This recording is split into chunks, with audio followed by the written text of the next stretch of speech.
In the history of American criminology, there are cases that make even experienced detectives shudder. The murder of a young mother and her little son in Renton, Washington, became one of them. The case, which stretched over decades, shocked not only with the details of the crime but also with how long the killer remained unpunished. On October 23, 1971, a girl was born into an ordinary American family. Her parents named her Stacy Ann Falcon. She grew up surrounded by care and love and had an older brother. Although her parents later divorced, Stacy grew up to be a cheerful and sociable girl who easily found common ground with her peers. During her high school years, fate brought her together with a boy named John Young. Full of hope for a bright future, they decided to start a new life in California right after graduation. Soon, the couple had a son, Jacob, and it seemed that a long and happy life awaited them. But dreams of an ideal future were shattered by harsh realities. After several years of living in California, the couple decided to return to their native Renton. It was here that their relationship began to rapidly deteriorate, and eventually, they broke up. Stacy had to raise her son alone. At just 22 years old, she bravely accepted the challenges of fate. She got a job as a waitress, rented a modest apartment in a residential complex, and did everything possible to ensure that Jacob would not be in need of anything. In the fall of 1994, Stacy was preparing to celebrate her birthday. On October 23rd, she decided to surprise her mother and visited her with her son. Although they lived in the same city, the distance between their homes was considerable, and Stacy's tight work schedule left little time for visits. 4 days later, on her next day off, the young woman decided to celebrate her birthday with friends. She left Jacob with a trusted babysitter and spent the evening visiting several clubs. After midnight, Stacy went to pick up her son. Around 1:30 in the morning, she arrived at the babysitter's house, took Jacob, and they set off for home. No one could have predicted that this trip would be their last. Approximately 2 hours later, a newspaper delivery worker began his morning route in the area. Driving past a short street that ended in a dead end, he noticed a parked car, and next to it were two motionless bodies, a woman and a small boy. The man immediately dialed 911, and within minutes, police and paramedics arrived at the scene. Experts quickly confirmed the worst fears. Both victims were dead from gunshot wounds. They were Stacy and her little son, Jacob. Detectives began a thorough examination of the crime scene and immediately discovered several unusual details. Near the car, they found bullet casings and Stacy's personal belongings, including her cell phone, inside the vehicle. But what puzzled investigators the most was that the shoes of both victims were lying several meters from the car. It seemed that the killer had deliberately removed their shoes. But why? Another strange fact was that Stacy's wallet and jewelry remained untouched, which immediately ruled out robbery as a possible motive. At the crime scene, 3 white buttons were also found, which clearly did not belong to Stacy. Investigators speculated that they could have been left by the killer. The car keys were found stuck between the door and the driver's seat. Next to them lay used duct tape, which led detectives to think that perhaps the criminal's initial plan was to steal the car and leave Stacy and Jacob tied up. Medical experts confirmed that both victims died from gunshot wounds. Numerous defensive wounds were found on Stacy's body, indicating a desperate struggle with the attacker. This theory was supported by the dirt on her socks and the trampled grass near the car. Investigators speculated that Stacy managed to break free from the attacker and even reach the car, but she did not have time to start it. The criminal pulled out a gun, shot her first, then Jacob, and then pulled their bodies onto the road. Experts found no signs of sexual assault, which also ruled out this possible motive. Questioning of local residents did not yield significant results. Some residents heard a woman scream and gunshots around 2:10 in the morning, but no one called the police. They explained that the area was not safe, and the sound of gunshots was not uncommon there. Having excluded robbery and sexual assault as possible motives, the police focused on searching for suspects among Stacy's close circle. Her mother was the first to be questioned. That morning, she was working in a cafe when detectives came to report the terrible news. Her reaction was devastating. She ran out of the cafe and sprinted several blocks before collapsing to the ground in tears. When officers managed to calm her down, they began asking about possible enemies of her daughter. From Stacy's mother, the detectives learned that she once lived in the same residential complex as the babysitter she had entrusted Jacob to that night. But after hearing gunshots nearby one evening, she decided to move. Since then, she lived in another area but, from time to time, left her son with the same babysitter she trusted. The mother also said that, at the time of her death, Stacy was dating a man named Rich. According to her, their relationship seemed quite normal. Rich got along well with Jacob and spent most of his time in his own apartment.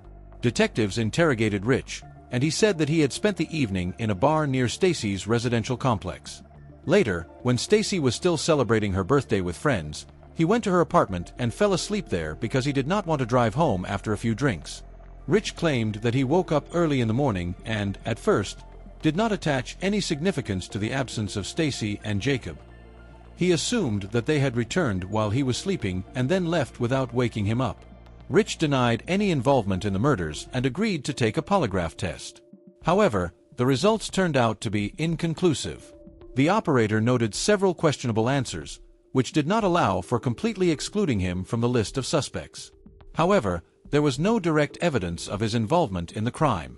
Witnesses from the bar confirmed that they saw him there that evening, and investigators could not find any apparent motive for the murder of Stacy or Jacob.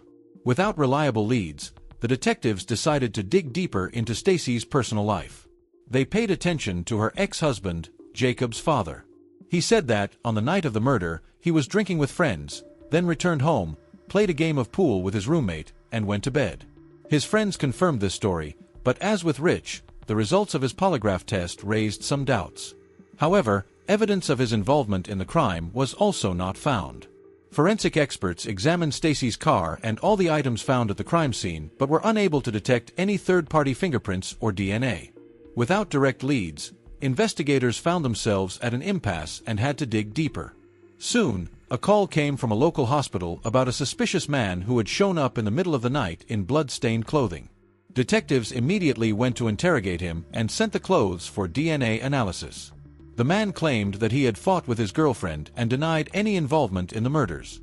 Despite his testimony, the police decided to detain him until the results from the lab were received.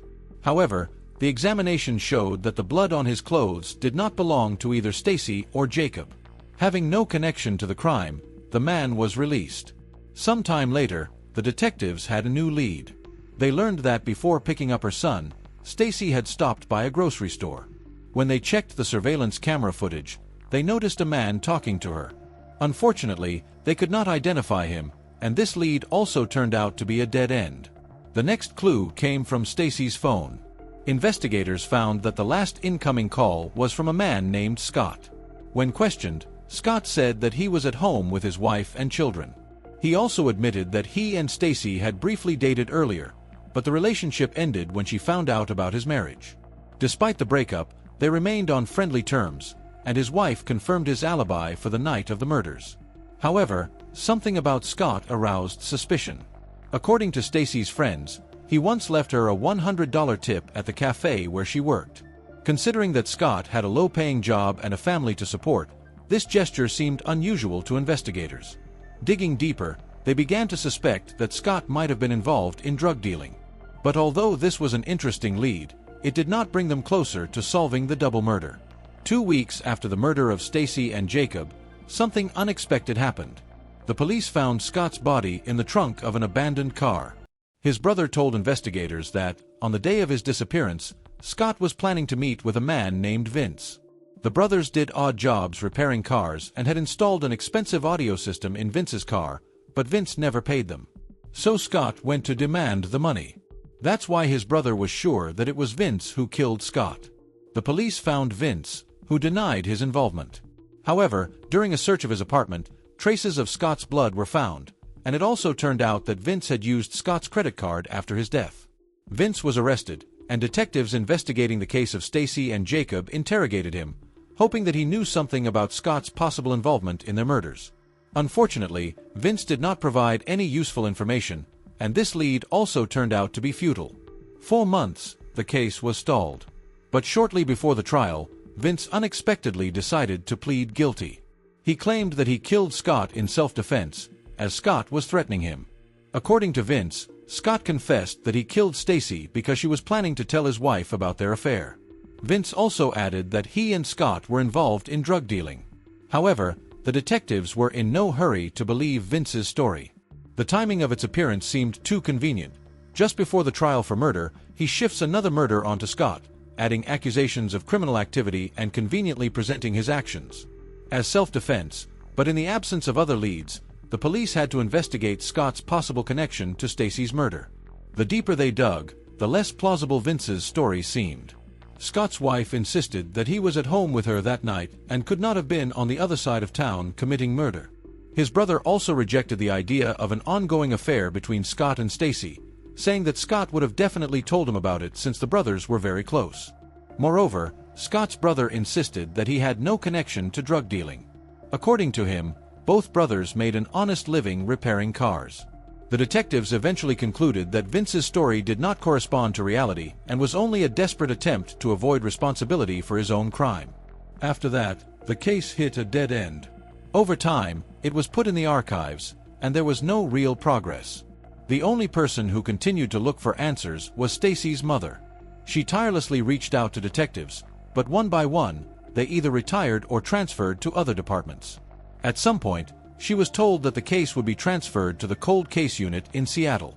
But when she tried to contact them, it turned out that the unit had been closed due to budget cuts. In the early 2000s, the police received information about a new suspect. An inmate contacted investigators, claiming that his acquaintance, named Charles, had confessed to the murder of Stacy and Jacob. According to the informant, Charles worked with Stacy in the same cafe, and both were involved in drug sales. Allegedly, Stacy had threatened to turn him in to the police, which led to the murder. The detectives found this story implausible, but in the absence of other leads, they decided to study Charles's possible involvement more deeply. They sent all the available evidence back to the lab for reanalysis, hoping that modern technology could detect traces of DNA missed during the initial investigation. But there was a serious problem. The lab was overloaded with other cases, and the detectives were told they would have to wait a whole year for the results. In 2002, the detectives finally received the long-awaited call. Using modern methods, experts successfully identified traces of DNA on gloves and duct tape found at the crime scene, and they found a match. But it wasn't Charles. The DNA belonged to a completely different man who had never come to the attention of the police. This man turned out to be Jerome Jones, a name that had never before appeared in the case file. Investigators began to study his past and discovered a long criminal history that stretched back to his teenage years. Jones had been arrested for robbery, assault, car theft, and drug-related crimes. And in 1995, just a year after the murder of Stacy and Jacob, Jones and an accomplice killed a businessman near his home in California, for which he received a life sentence in 1998. Detectives also found out that in 1994, Jones had lived in the same residential complex where Stacy had previously lived before moving due to safety issues, and where her babysitter lived at the time of the murders. Even more chilling was the fact that Jones worked at the club where Stacy had celebrated her birthday with friends. Detectives went to another state to interrogate Jones in prison, but he denied any involvement in the murders. Each subsequent attempt to make him talk yielded no results. But direct DNA analysis confirmed that the biological material found on the gloves and duct tape at the crime scene belonged to him. However, a serious problem arose. The DNA on the gloves and tape was considered indirect evidence. The detectives understood that this would not be enough for a conviction, so they requested an analysis of biological samples taken from the victims' bodies during the initial investigation, which had been stored in a repository. This time, the experts made a breakthrough. In the samples taken from Stacy's mouth, they identified biological material that matched Jones's DNA. Soon, new evidence appeared. Jones's DNA was also found under Stacy's fingernails, which became another direct piece of evidence linking him to the crime. With all the evidence in hand, the detectives turned to the district attorney to discuss filing murder charges against Jones. But they encountered an unexpected obstacle. The prosecutor was not convinced that the available evidence was sufficient to directly link Jones to the double murder. Therefore, he asked forensic experts to reconstruct the crime scene using the new evidence, hoping to get a clearer picture of how Jones could have been connected to the crime. What happened next remains unclear. But for some reason, the case stalled again. It is unknown whether the prosecutor's request for a reconstruction of the crime scene was ever carried out. But in the end, charges against Jones were never filed. Perhaps the investigators felt less pressure to pursue the case. Since Jones was already serving time for another murder, or they feared that the available evidence was not enough for a conviction, the case was put off again despite numerous DNA matches linking Jones to the crime. But the saddest thing is that the police never informed Stacy's mother about these discoveries, although she tirelessly sought progress in investigation for years. Stacy's mother continued to reach out to investigators, but over time, the officers changed, and she eventually lost contact with everyone who was in charge of the case. Determined to find answers, she began to review all available information about the case with the help of her sister. These efforts lasted 15 years until her sister passed away in 2017. Since then, Stacy's mother continued the search alone, but every attempt to achieve justice led to a dead end. In 2019, a journalist from Seattle became interested in the case. He contacted Stacy's mother and began to dig into the investigation.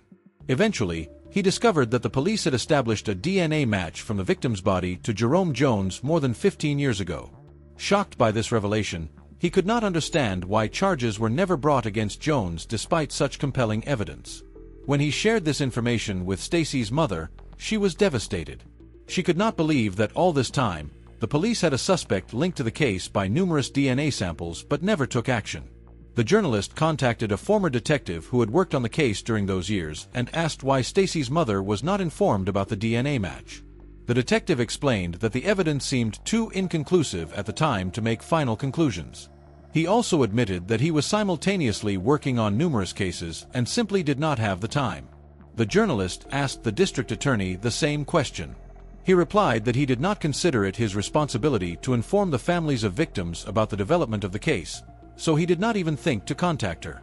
Finally, the journalist gathered all the available information into a detailed article. The story caused a significant public outcry, almost instantly renewing interest in the case of Stacy and Jacob. When a new team of detectives reviewed the evidence collected by their predecessors, they too were struck by the fact that charges had not been brought against Jerome Jones, and they began preparing the case for trial. Around this time, the situation took an unexpected turn. Jerome Jones, who was still serving time for another murder, was granted parole, although he was supposed to remain behind bars at least until 2030. This created a sense of urgency for the detectives and prosecutors, so they rushed to file charges against him before his release. In early 2022, they finally brought formal charges, and Jones was arrested immediately after his release from a California prison. He was extradited to the state of Washington and taken into custody pending trial. Unfortunately, Stacy's mother did not live to see the day when the man responsible for the death of her daughter and grandson would be brought to justice. She passed away just 4 months after Jones' arrest. Despite this, the prosecution was determined to see the case through and achieve justice for Stacy and her son. Based on all the available evidence, they presented their version of the events of that fateful night. According to investigators, Jones attacked the woman almost immediately after she left the babysitter's house. He either forced her to stop by threatening her with a weapon, or she stopped for some reason, and that's when Jones approached her car. According to the prosecution's theory, Jones' initial plan was to steal the car, but in the process, he decided to sexually assault Stacy. He forced her to get out of the car and tied her hands, but during the struggle, she managed to break free. She ran back to the car, where her son had been sitting the whole time, and that's when Jones shot them both. After that, he pulled their bodies onto the road, planning to drive away in the car, but he could not find the keys. They were stuck between the seat and the door. Eventually, he fled the crime scene, leaving behind several DNA samples. During preliminary hearings in May 2023, Jones pleaded not guilty, and the prosecution began preparing for trial. At the moment, the trial has not yet begun, and Jones remains behind bars. But with the available evidence, there is little doubt about his involvement, and if the jury finds him guilty, he faces life imprisonment. So this case is finally approaching its logical conclusion, although it took 3 decades to get there. The most absurd thing about this story is that Jones could have been charged back in 2002, just 8 years after the murder. But for reasons that still remain unclear, it took a full 20 years to bring charges against him.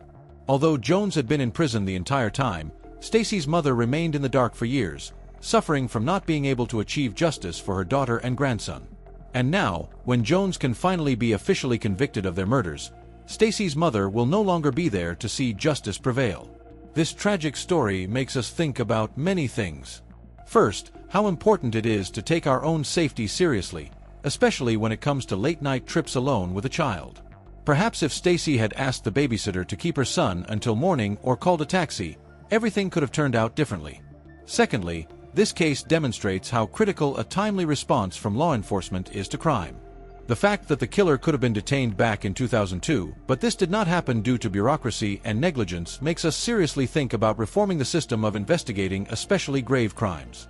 And most importantly, this story reminds us of the importance of not remaining indifferent. If it were not for the persistence of Stacy's mother and the journalistic investigation, justice may never have been served. Sometimes, it is enough for one person to refuse to remain silent in order to move a case from a dead end. If you are interested in similar stories about high-profile criminal cases and their investigations, subscribe to the Detective Brooke Stories channel. We regularly publish new episodes about the most mysterious crimes and the path to justice. Share your thoughts about this case in the comments, and don't forget to give it a like if the video touched you. Thank you for watching. See you in the next investigation.